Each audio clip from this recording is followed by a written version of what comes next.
Okay, this is continuing from the first part that got cut off because of the recording software, so here we go. My ever-gentle cousin, welcome hither. I know him now. Good God, betimes remove the means that make us strangers. Sir.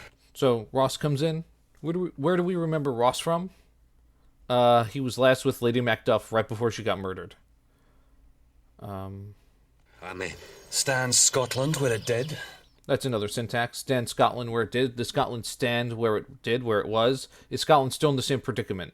Alas, poor country, almost afraid to know itself. It cannot be called our mother but our grave, where nothing but who knows nothing is once seen to smile, where sighs and groans and shrieks that rent the air are made, not marked, where violent sorrow seems a modern ecstasy. The dead man's knell is there, scarce asked for who, and good men's lives expire before the flowers in their caps, dying or ere they sicken. Okay, so, yeah, Scotland's pretty much where it does. It's afraid to know itself, doesn't know who it is anymore.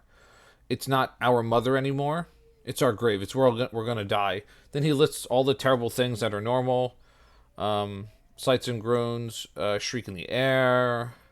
Violent sorrows seem modern. Good men's lives expire before the flowers in their caps. So, like, when you put a flower in its cap, before it dies, it wilts. People are died. That's how fast men are being killed. And he knows about Macduff's family, but he hasn't said anything yet, so here we go. Oh, relation. Too nice and yet too true. What's the newest grief? That of an hour's age doth hiss the speaker. Each minute teems a new one. So every minute there's new terrible griefs. How does my wife? Why, well. And all my children? Well, too. So, he knows. He's not saying it directly. So, well could mean multiple things. He could be ironic. Oh, they're well. Like, he's just awkward about it. Well could mean, like, they're good, so he's lying, or he doesn't know what to say in this moment. Or, well could be like, well, like the interjection. Tyrant has not battered at their peace. He hasn't battered their peace? He hasn't come for them yet? No, they were well at peace when I did leave them. Be not unniggered of your speech. How goest? When I... Okay, so let me talk about this word right here. We'll call it the N-word. Now, this is not the same N-word as the racial slur in English. I'm not going to say it, so there's not me saying something close to it on audio. This just means cheap. Be not cheap with your speech. Don't hold back. Tell me whatever you have to say. How goes it? Yeah, and when I left them, they were at peace. Okay. Came hither to transport the tidings which I have heavily borne. There ran a rumour of many worthy fellows that were out, which was to my belief witness the rather, for that I saw the tyrant's power afoot. Now is the time of help.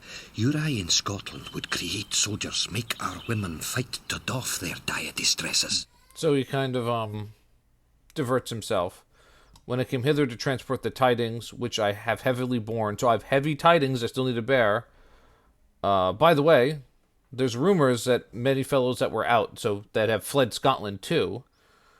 And then he says to Malcolm, your eye in Scotland, by seeing you in Scotland, would create soldiers, make our women fight, doff their dire distresses. People would rebel against Macbeth and just, like, pick up arms and fight for you. Be it their comfort, we are coming thither. Gracious England hath lent us good seaward, and 10,000 men, an older and a better soldier none that Christendom gives out. So yeah, we've gotten reinforcements, 10,000 soldiers. We're going to go take back England. Would I could answer this comfort with the like, but I have words that would be howled out in the desert air, where hearing should not latch them. So I have words that should be howled in the desert air, where hearing should not latch them. I have words so terrible that they shouldn't be heard by anyone. He means the Macduff news. Concern me, the general cause, or is it a fee grief due to some single breast? So is this a general grief, like about Scotland, or a fee grief due to some single breast? Does it have to do with one person's breast, one person's heart? Mine that's honest, but in it shares some woe, though the main part pertains to you alone. This is about you. If it be mine, keep it not from me. Quickly, let me have it. Let not your ears despise my tongue forever, which shall possess them with the heaviest sound that ever yet they had. That's actually a really powerful line. All right, let me have it. We still say things like that. Let not your ears despise my tongue forever. There's a syntax. Let your ears not hate my tongue forever. Or your ears shouldn't, yeah. What shall possess them with the heaviest sound, the saddest sound that ever yet they've heard? That saddest thing they'll ever hear. Guess at it. Your castle is surprised. Your wife and babes savagely slaughtered, to relate the manner where, on the quarry of these murdered deer, to add the death of you. Yeah, everyone's been killed. To add the death of you, and Macbeth is trying to kill you.